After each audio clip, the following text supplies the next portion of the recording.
Welcome back to the best DFS tips for week 3 on the 33rd team with our resident DFS expert, Jordan Vanek. Jordan, you had a huge week last week. You had a lot of great calls. Let's get into this week at quarterback. Who is the best player at the position this week? I'm going with Dak Prescott. This past weekend, you saw Daniel Jones take advantage of the Cardinals in the second half. They showed you got to throw the ball down the field against them. The Cardinals kind of play this coverage where they keep their safeties tight to the line of scrimmage, like 10 yards off the ball, and it allows you to throw over the top. I think this is a big week for Dak Prescott, and he's relatively not rostered anywhere, and everybody's going to that Kirk Cousins, Justin Herbert battle.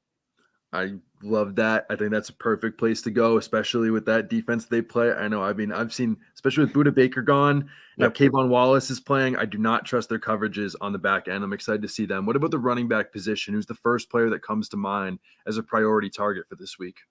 At the price, Javonte Williams. I know Miami kind of slowed down the Patriots' run game this past weekend, but the Patriots have a completely new offensive line. I think this week against the Sean Payton scheme, Vic Fangio's defense is just going to give up the run, and Russell Wilson and company are going to have to get that done through the ground. They're not going to be able to throw against this Miami secondary, so I'm going with Javonte Williams.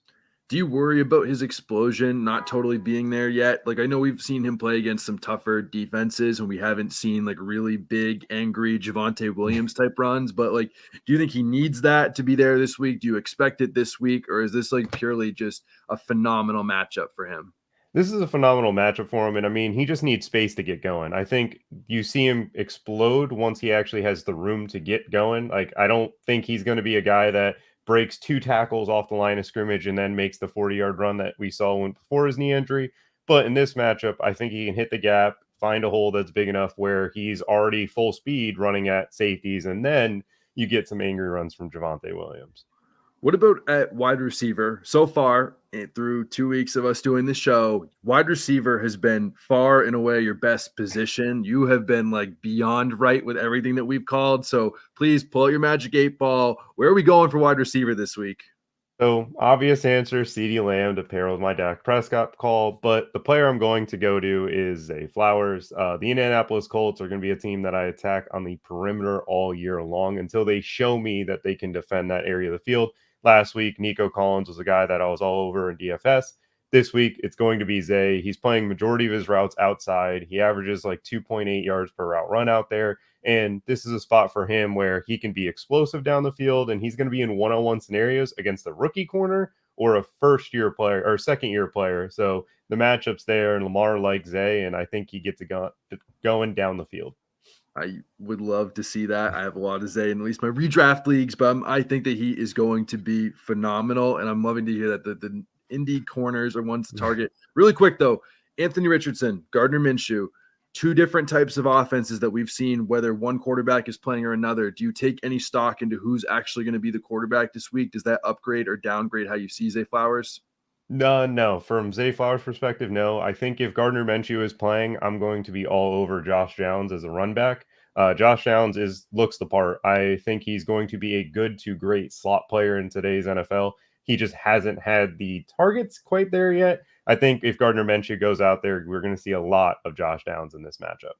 What about the tight end position? Last week we saw finally some consistency with Travis Kelce and Mark Andrews back in scoring touchdowns. But from a DFS perspective, now that we're seeing some better price tight ends, where are you going to go this week now that we have a little bit more data to sort through? So that Vikings-Chargers game, the tight end that's not getting love is TJ Hockenson on DraftKings. It's because of the price. He's more expensive than Mark Andrews.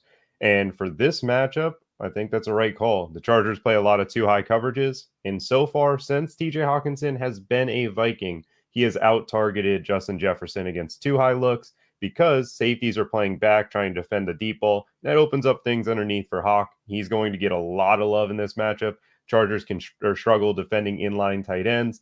I think this is a game where he could see a 20-plus point output. Wow, a 20-plus point output against it. Again, Chargers have been one of the worst defenses in football. Hopefully this game has about 70 points. That would be awesome. Maybe not for your lineups that do not have some Chargers and Vikings, but again, that's where I would like to go. But defense, the position that's the most overlooked, can win you $1 million single-handedly with a really good play. You had some awesome calls last week with Tampa Bay. Where do you go for this week as far as defense goes? I'm sticking with my favorite team, the Carolina Panthers. I know what the situation is. Bryce Young is now, and Andy Dalton's back there, which means I think we're going to play slow. Seattle also plays slow, and I know that last weekend they did it against Detroit's defense.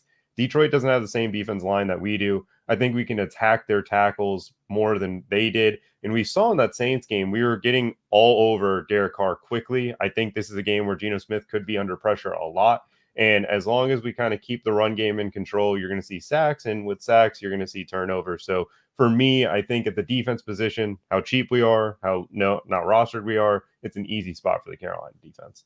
Is there any backup defense that you go to for the people that want to pay up a little bit more and maybe aren't using the Panthers? Or is that something that you're still like not so sure because I think they're so volatile for this week?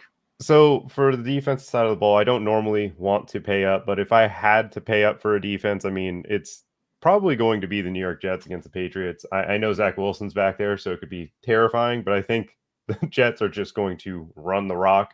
And the Patriots, I don't think Mac Jones is going to have an answer for that Jets defense. The Jets defense obviously gave up some big plays to CD Lamb and the Cowboys, but the Patriots offense just doesn't have the playmakers that they need to beat how good their defense is.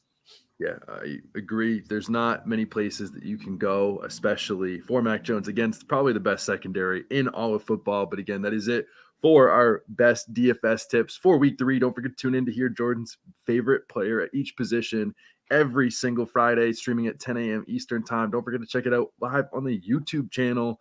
Don't forget, like, subscribe, turn the bell notifications on, and turn in for more DFS goodness with Jordan Vanek each and every week. But until next time, keep chasing that upside.